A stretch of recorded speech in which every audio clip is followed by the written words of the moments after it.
Osée 6,6 dit « Car je désire l'amour et non les sacrifices, la connaissance de Dieu plutôt que les holocaustes. » Pourquoi Dieu désire-t-il l'amour et la connaissance de lui plutôt que les holocaustes?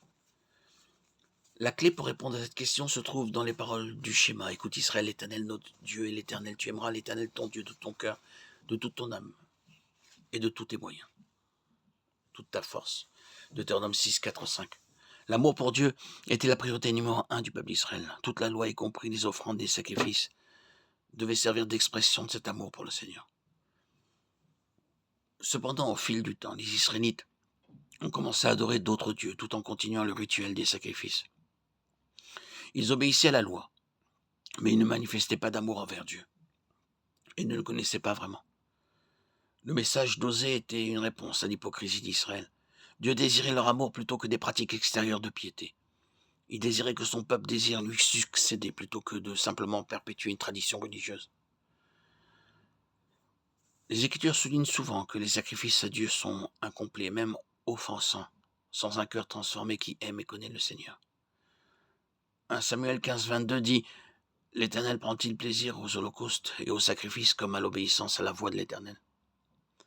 Voici l'obéissance vaut mieux que les sacrifices et l'écoute que la graisse des béliers.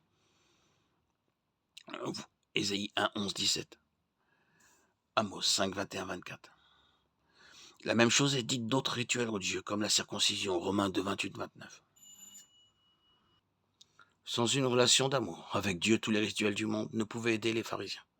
Avec la venue de Jésus-Christ, la loi était accomplie, Matthieu 5, 17. En conséquence, les chrétiens n'ont pas reçu l'ordre d'obéir aux lois cérémonielles juives de l'Ancien Testament. Cependant, le principe d'Osée 6.6 est toujours d'actualité. De nombreuses personnes religieuses participent à des rituels chrétiens, mais leur cœur n'aime pas Dieu et ne cherche pas à le connaître. Ceux qui pratiquent des rituels vides de sens devraient tenir compte des paroles d'Osée. Dieu se soucie plus de l'amour de notre cœur pour lui que des choses que nous faisons en son nom. Nous ne devons pas substituer les traditions religieuses à une relation avec Dieu. Ne soyons jamais comme ceux que Jésus a décrits. Ce peuple m'honore des lèvres, mais son cœur est éloigné de moi. Marc 7, 6.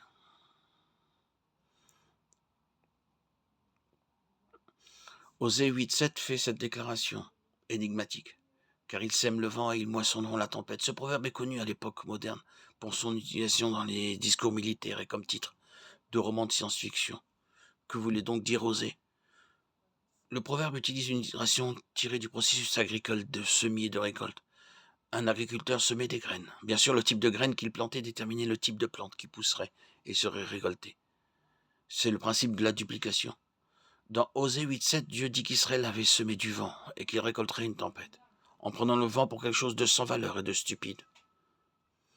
Le prophète osait dénoncer l'idolâtrie d'Israël. Leur poursuite insensée de faux dieux leur vaudrait un jugement sévère de la part du Seigneur.